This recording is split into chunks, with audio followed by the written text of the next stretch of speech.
பொறுப்பு. நம்ம அவரை வாழ்த்துவோமா? கதை வசனம், தயாரிப்பு, நாடகங்கள் என்று பல களம் கண்டு நிமிர்ந்து நிற்கும் கதையெல்லாம் இருக்கட்டும். கதை வசனம், தயாரிப்பு, நாடகங்கள் என்று பல களம் கண்டு நிமிர்ந்து நிற்கும் கதையெல்லாம் இருக்கட்டும். கவியரசர் கரம் வரைந்த கவிதையினால் வாழ்த்து பெற்றார். ஒரு ரயில்வே ஸ்டேஷனில் கவியரசர் கண்ணதாசன் இவரை வாழ்த்தி கவிதை எழுதியிருக்கார். அது இங்கே சொல்லியிருக்கேன், கட்டாயம் சொல்லுவார். கவியரசர் கரம் வரைந்த கவிதையினால் வாழ்த்து பெற்றார். காரைக்குடி நாரணர்க்கு வேறு புகழ் தேவை உண்டோ? பெற்ற விருதிலெல்லாம் பெரும் விருது அக்தே அன்றோ. சிதையாத செந்தமிழில் சிந்தையெல்லாம் தோய்ந்திருக்கும். சிறிதும் சோர்வில்லாத சுறுசுறுப்பு கூட நிற்கும். அது கதையாக வெளிவரலாம், கவிதையாக நிறம் பெறலாம். கால் நடந்த பாதையெல்லாம் காரைக்குடி முத்திரை தான். இந்த செட்டிநாட்டு மண் ஒரு ஸ்டாம்ப் இருக்குது தானே. கால் நடந்த பாதையெல்லாம் காரைக்குடி முத்திரை தான். ஆயிரமாய் பிறை கண்டீர், வசந்தங்கள் 100 காண்க, வாயெல்லாம் தமிழ் மணக்க, வாழ்வாங்கு வாழ்க வாழ்க என்று அவரை உங்கள் அனைவரின் முன்னிலையில் உங்களுடைய கரவொலியுடன் வாழ்த்துகிறேன். அந்த ரயில் நிலையத்தில் கவியரசர் அவருக்கு எழுதிய வாழ்த்து கவிதையிலிருந்து அவர் தொடங்க வேண்டும் என்று நான் விரும்புகிறேன். சபையோருக்கு என்னுடைய அன்பான வணக்கம். இது கவியரசரின் 102வது பகுதியில் நான் கலந்து கொள்வதில் மிகவும் பெருமைப்படுகிறேன். பொதுவாக நான் இந்த குறிப்பெல்லாம் எடுத்துக்கொண்டு பேசுவதில்லை. எவ்வளவு இழந்தாலும் 1 மணி நேரம் ஆனாலும் பேச பழக்கப்பட்டவன். நான் மிக சாதாரணமாக சொன்னேன், கவிஞருடைய விழாவில் நான் கலந்து கொள்வதில் பெருமை அடைகிறேன். அவருக்கு இணையாக எனக்கு இன்னொரு மனிதர் இனிமேல் திரையுலகில் கிடைக்க மாட்டார்கள். அவர்தான் நான் திரையுலகு வருவதற்கு காரணமாக இருந்தார். அதனால் நான் கண்டிப்பாக பேசுகிறேன் என்று சாதாரணமாக சொல்லிவிட்டேன்.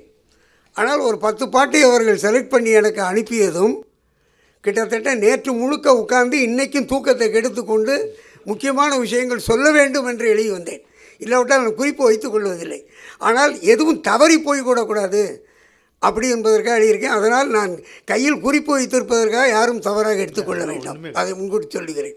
பள்ளிக்கூடத்தில் படிக்கின்ற காலத்தில் எனக்கு ஒரு பழக்கம் உண்டு. என் வீட்டில் ரேடியோ கிடையாது. எங்கள் வீட்டுக்கு பக்கத்தில் சரஸ்வதி டாக்கீஸ் என்று ஒரு டாக்கீஸ் இன்றமும் இருக்கிறது. அதுக்கு எதிரே ஒரு சலூன். கரெக்டாக மாலை 5 மணிக்கு புது வெள்ளம் என்று வரப்போகின்ற படங்களை பற்றி ஒவ்வொரு பாட்டு, வாரத்துக்கு ஒரு பாட்டு அல்ல 2 பாட்டு சிலோனில் இருந்து ரேடியோவிலிருந்து ஒளிபரப்புவார்கள். எல்லா வேலையும் விட்டு அந்த சலூனுக்கு எதிரே போய் நின்று விடுவேன். புதுப்பாட்டு என்ன வருகிறதுன்னு கேட்பதில் ஆர்வம் காட்டுவேன். ஒரு தடவை அந்த முடி வெட்டுவர் கேட்டார், தினமும் பாட்டை மட்டும் கேட்டு போகிறீங்களே, முடி வெட்ட வரமாட்டீங்களான்னாரு. அது முடி எங்கள் வீட்டுக்கிட்ட வெட்டிக்கிறேன், பாட்டை தான் இங்கே கேட்குறேன்ட்டு அந்த பாட்டை அங்கே கேட்பேன். அப்படி ஒரு அருமையான பாடல்களை சிலோன் வானொலி நிலையம் ஒலிபரப்புவதை நான் கேட்டது இன்றும் எனக்கு நினைவு இருக்கிறது. பாலும் பழமும் கைகளில் ஏந்தி என்ற பாட்டை நான் கேட்டது இன்னும் எனக்கு மறக்க முடியவில்லை. அது அப்பொழுது அந்த படம் வெளியாகவில்லை. அந்த நேரத்தில் நான் பள்ளி படிப்பை முடித்து அழகப்பா கல்லூரியில் நான் புகுமுகப்பு போன போது கவியரசர் கண்ணதாசனுடைய தலைமையில் நான் பாடுகிறேன். அவர் எல்லாருக்கும் மத்தியில் எல்லாரையும் வாழ்த்தி பேசிவிட்டு அவருக்கே உரிய நகைச்சுவையெல்லாம் மாணவர்களுடன் கலந்து பேசிவிட்டு உட்கார்ந்து கவியரங்கத்துக்கு தலைமை தாங்குகிறார். அந்த கவியரங்கத்தில் நான் பாடுகிறேன், என்னை பாராட்டுகிறார். அதுடன் ரயிலுக்கு நேரமாயிட்டது என்று அவசரமாக அந்த அம்பாசிடர் காரில் ஏறுகிறார்.